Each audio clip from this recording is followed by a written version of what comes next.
Over the past 6 years of me studying Black American history, I've consistently noticed something that truly bothers me.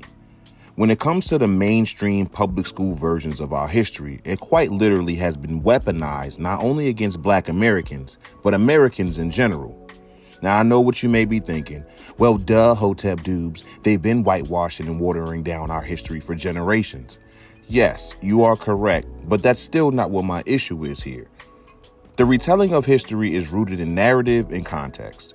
How the story is told to you will be a determining factor in how you react to it. The way Black American history has been taught to countless millions of children in public schools across the country does more harm than good. And it's not because it's whitewashed or watered down, though that's a problem. It's because of the narrative and context. The narrative and context has been this. Black Americans started in this country as dehumanized slaves. Since their emancipation, Black Americans have endured perpetual discrimination as freedmen, and whatever strides that were made was due to the implied benevolence of the greater society. That benevolence was then increased due to the times becoming more progressive and inclusive, which then allowed Black Americans to further assimilate into society as citizens. Every story told in the vein of Black American history has been funneled through this lens. This creates a problem, several of them actually. Firstly, when you tell children their predecessors were treated as inherently inferior and whatever progress they made was due to them appealing to the empathy of the greater society, you run the high risk of inflicting that child with psychological hangups about themselves that will negatively influence the way they look at the world. However, if you highlight all of the accomplishments, achievements, triumphs, and successes independently made by their predecessors in spite of or in response to the greater society's treatment of them, you not only instill pride, self-esteem, and confidence in that child, you've also given them the solutions to the bad treatment that they may face in the future. Secondly, when you read firsthand accounts of the tragedies and atrocities that our ancestors faced, they largely tell the story in the framing of the hero's journey. While they will detail all of the hell they endured throughout their life in this country, they also make it a point to speak on all of the things that they accomplished in their lives, and sometimes even mention how they want to be remembered. Now, I know this is going to be jarring and uncomfortable to hear, but plenty of slaves viewed slavery much differently than we view it today. Many viewed it as a business, albeit cruel or unfair.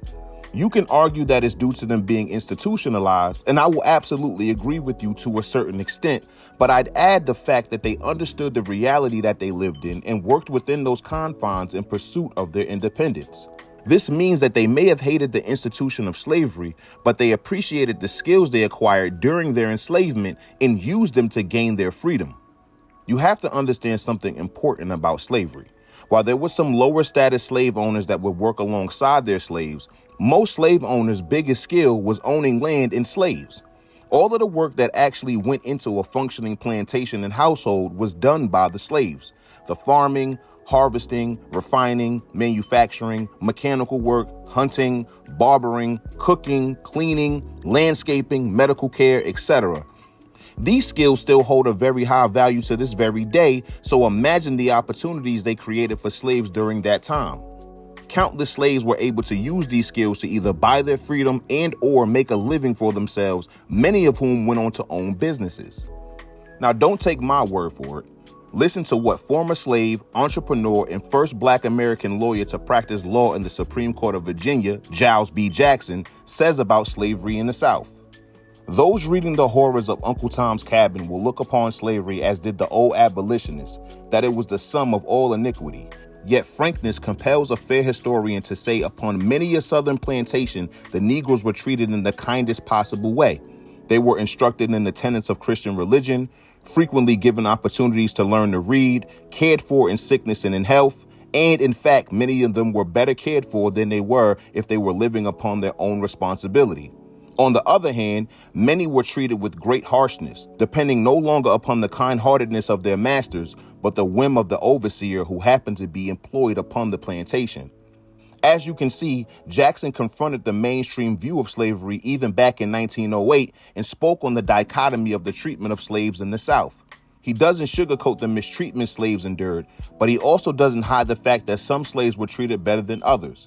To further my point, Jackson goes on to say this, quote, "What shall we teach our children? It is not for us to linger over the horrors of this time. It is not for us to cavil and to blame. Human nature is the same under all conditions, and enlightened sentiment everywhere is unanimous in its condemnation of human slavery. While we shouldn't ignore the harsh realities of the brutality that Black Americans face, another harsh reality is that they didn't want their lives to be defined by the horrible things that they went through, and it quite frankly dishonors their legacy and what they stood for by doing so.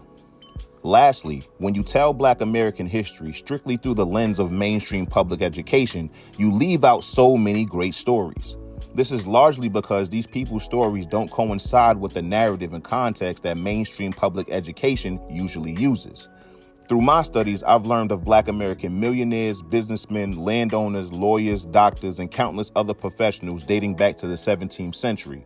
Have you heard of Black American millionaires like Dr. S.D. Redmond, S.B. Fuller, A.G. Gaston, T. Thomas Fortune, James Fortin, Isaiah Montgomery, or Annie Turnbull Malone? Did you learn that there were hundreds of all-Black towns and not just Black Wall Street? Did they ever tell you about the Black-owned film studios, theaters, clubs, concert halls, radio stations, and record labels that curated and promoted our arts? What about our schools, colleges, and universities and how they completely transformed Black Americans from having an illiteracy rate of over 90% to decorated doctors, lawyers, and politicians? Probably not, but these Black Americans were extremely successful during their era despite coming from humble beginnings and enduring racism. Even though they faced and endured some of the harshest levels of discrimination imaginable, they survived and thrived. Objectively speaking, children learning about these people would show them that they are more than capable of doing what their predecessors did and taking it even farther because times have become more progressive. In fact, Jackson spoke on the importance of Black children having the understanding of their history by saying this, quote, "Every race has its history written by its own members.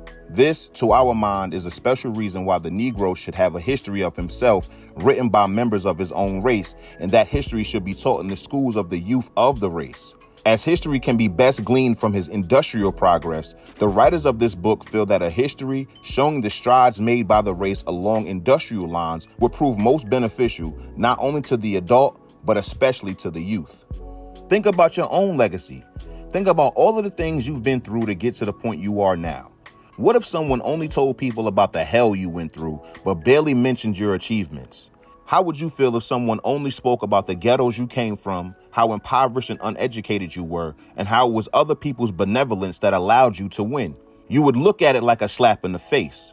This is what mainstream Black American history has done. By always showing historic Black Americans as inherent second-class citizens, it heavily implies that their works and efforts outside of getting fair treatment from white people were irrelevant. It heavily implies that Black Americans cared more about integrating into white American society than building upon their own, and did everything they could to do so. It heavily implies that Black Americans needed white Americans to essentially civilize them into a high-trust, polite society. These implications are not only false, but the truth is almost the complete opposite. While Black Americans wanted the violence and overall hatred they endured to stop, and even form allegiances with white abolitionists to that end, they had higher and wider ambitions. Black Americans, for the most part, wanted to live peacefully amongst themselves. They prided themselves on doing fair trade with other races, allowing non-Black customers into businesses and institutions. They would congratulate and commend anyone of any race that made innovations in American business. Whenever possible, Black Americans would integrate those innovations and technologies into their own businesses, very often contributing to the advancement of the technology itself. Black Americans like Andrew Jackson Beard, who invented the first automatic railcar coupler in 1897. Henry Blair, who invented the corn seed planter in 1834, John Standard, who made improvements on the refrigerator and the stovetop in 1889 and 1891. Garrett Morgan not only invented the traffic signal, but he also invented the gas mask. Or Marie Van Brittan Brown, who invented the home security system in 1966. Historically, Black Americans have always endeavored to contribute to the overall advancement of the country. They knew that producing as many productive people as possible would increase the productivity of the United States overall. Black Americans looked at this country as a land of infinite opportunity and were deeply patriotic. As much as our ancestors called out the hypocrisy, the lies, and the mistreatment of America, they were proud to fight for their citizenship here. In fact, the reason why they called it out is because they wanted to be treated as full citizens in this country. To think that Black Americans only or primarily focused on how white Americans viewed them is an egregious misconception. Outside of the eyes of the law and their non-Black allies, Black Americans focus on their own self-development. Here's just a snapshot of what Black Americans accomplished by 1908, just 43 years after slavery. It will be shown that the Negro race has accumulated about $40 million worth of church property and built 19,800 churches with a seating capacity of 6 million. Negro children in common schools, 1,500,000. Negro students in higher institutions, 40,000. Negro teachers, 30,000. Negro students learning trades, 25,000. Negro students pursuing classical courses, 1,200. Negro students pursuing scientific courses, 1,250. Negro students pursuing business courses, 1,150. Negro graduates, 26,000. There are 250,000 volumes in the Negro libraries, 156 institutions for higher education of Negroes, 800 Negro physicians, 350 books written by Negroes, 521 Negro lawyers, 6 magazines edited by Negroes, and 522 newspapers under their management. The value of their libraries is $550,000. Their farms are worth $66 million. This does not include their homes, valued at $335 million, nor their personal property, worth $172 million. There are 46 banks in America, owned and managed entirely by colored men. The colored people of the United States own 137,000 farms and homes, valued at $750 million, and personal property valued at $170 million. Total amount of farms, homes, and personal property is $920 million. The race owns 600,000 acres of land in the South alone. End quote. Historically speaking, there are endless amounts of stories within these stats alone, an almost infinite account of Black American achievement and success. These are the things that Black historians studied and taught when they were the primary people teaching Black children. In fact, the book that I've been citing in this video is a history book that was created for that very purpose. This is why I have such pride and reverence for my race and nationality.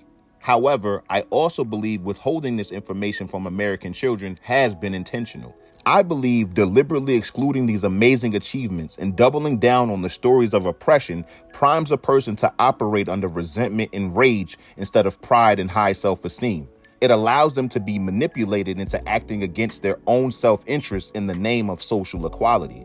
It demoralizes people to produce, accept, and expect the bare minimum. It teaches Black people that they won't be able to achieve anything without the acceptance of white people. This is why here at Hotep History, we highlight all of the things that have been cast to the shadows of time. We reaffirm Black American legacy by showing all of the incredible things our ancestors accomplished during their time on this earth. We reiterate the sentiment that this country owes a significant amount of its success to the ingenuity and work ethic of Black Americans. Thank you for watching. I know you've been waiting for episode 3 of Hotep History, and I promise it's on the way. In the meantime, check out the other videos, and as always, Hotep and Bill.